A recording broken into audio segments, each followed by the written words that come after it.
Sorry pa guys. Hugas tayo mga. Hugas tayo ng plato.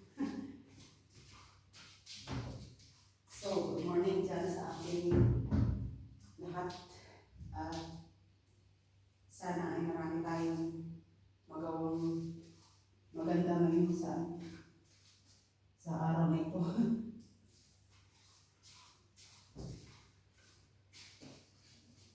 Tapos mag-almusal, ngayon naman is hugas ng plato.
So, ang taas na lababo kasi para ko sa mga kalalaking tao.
That's this.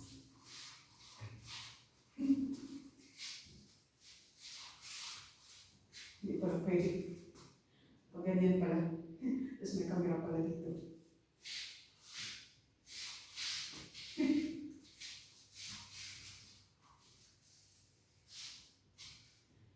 So, para positive ang buhay natin. Kaya kahit anong pagsubok, maging matibay lang tayo. So, nakailang minutes na tayo. 6 na pala. Naka 6 minutes na pala tayo. So, tayo lalabas guys at pakita natin dito sa labas yung medyo malamig-lamig ngayon, no? Napansin niyo yung hangin. Nasa ano ngayon nasa 26 degrees Celsius ngayong umaga na to. So kaya napapansin natin guys, mahangin. Yan ang sa labas. At doon tayo galing kanina sa doon tayo galing kanina. So yan, doon tayo galing, ayan. Yan, dyan tayo galing kanina. So naghugas ng mga plato. Mahangin-hangin ngayon, medyo malamig-lamig ngayon ang tubig. Kasi kahapon nung naligo kami is tamang-tama lang. Tsaka tamang-tama lang din ang init, hindi sobrang init kagaya ng nakaraang 4 weeks ago. So ngayon ang ganda kasi natutulog pa yung mga tao. Alas 7 pa lang ng umaga Natutulog pa yung mga tao.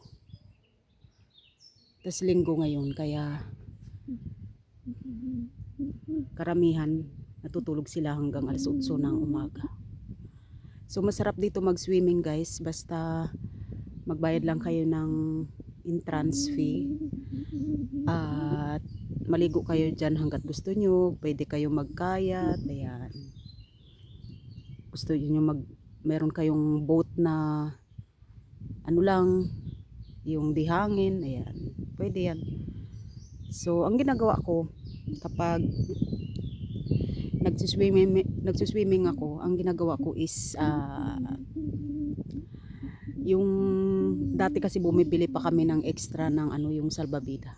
Pero ngayon ang ginagawa ko is galon na walang laman. Basta may takip lang siya. Ano lang natin ang takip. Isara lang natin ang husto para hindi matanggal yung takip. So nai-enjoy natin yung pag-swimming kasi